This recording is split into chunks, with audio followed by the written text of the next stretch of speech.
Hello and welcome to a special unboxing review from RC Empire. Today we are going to be unboxing something quite different and something most of you have probably never seen, the Kyosho RS-200. And in the coming videos we will be working through a full restoration of the shell and the car as we bring them back to their former glory.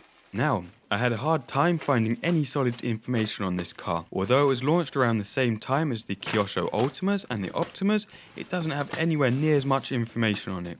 The product number on this car is 3029800. I've tried to see if there are any similar chassis or cars out there, and actually identical to this model was the Lancia Delta, which was kit 3044, and the Peugeot 405, which were released in the early 90s.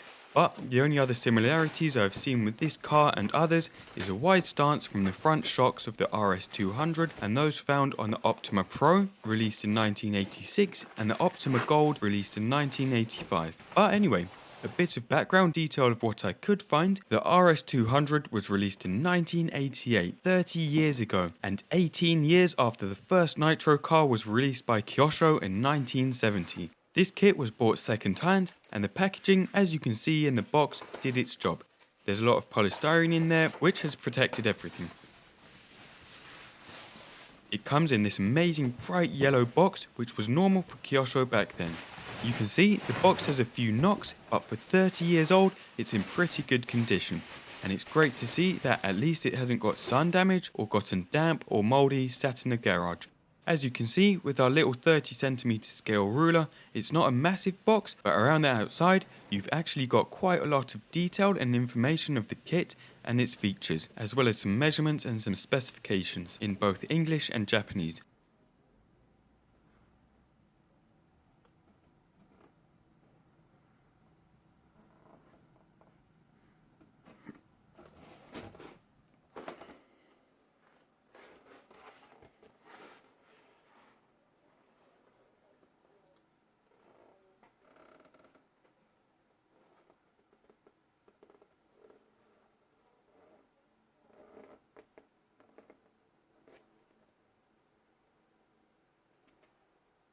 Now, as we open the box, we immediately see this pretty banged up looking shell, which looks like it's been painted and touched up many times over the years. The body is based on the massively successful Ford RS-200, which was in production from 1984 to 1986.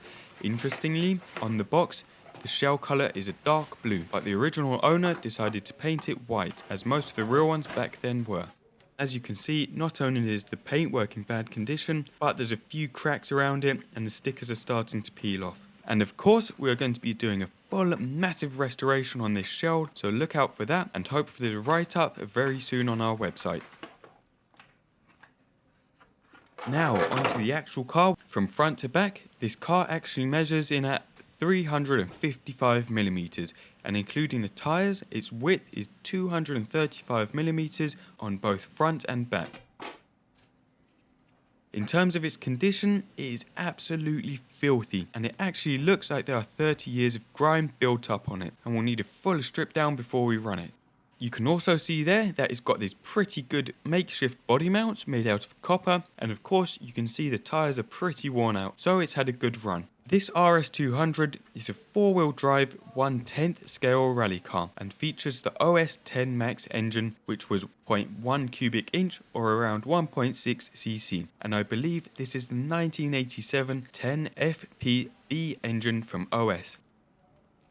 It has independent oil-filled shocks, and what I find interesting is a twin primer for the fuel tank. One conventional primer to push fuel into the carburetor, and one for priming fuel into the cylinder head for cold weather starting, according to Kyosho. The 4-wheel drive system is shaft driven with a spur gear connected to the shaft that is powered straight from the clutch belt from the engine. And this drive shaft feeds power to the front and rear differentials via 2 drive belts. We will see these components in more detail later on once we've given the car a good cleanup. On the box, these wheels were actually white, and I'm not sure if that's black paint on them or if that's just dirt, oil and grease built up. On the bottom, we can see that actually the skid plates aren't in too bad condition. There doesn't seem to be any deep scratches, and these should clean up nicely. Turning the engine over quickly, everything seems fine and there seems to be good compression, and the pull start recoils nicely, so we should be able to fire this up easily once we've cleaned everything up, and as you can see it rolls nicely and freely too. Now the fuel tank, as mentioned before, has 2 priming buttons which both work, but also, interestingly, this is one of the older aluminium capped tanks. I know that the original Kyosho USA 1 had these fuel tanks with the aluminium caps, and those were around in 1992. But the Kyosho Sandsmaster 10 and the Tracker, which was released in 1993, had the spring-loaded plastic topped caps, which you see more commonly now on almost every other car. Just inside the lid you have this mesh filter inside the nozzle, but also inside the actual tank you have a tea bag type filter like you might find on a real car.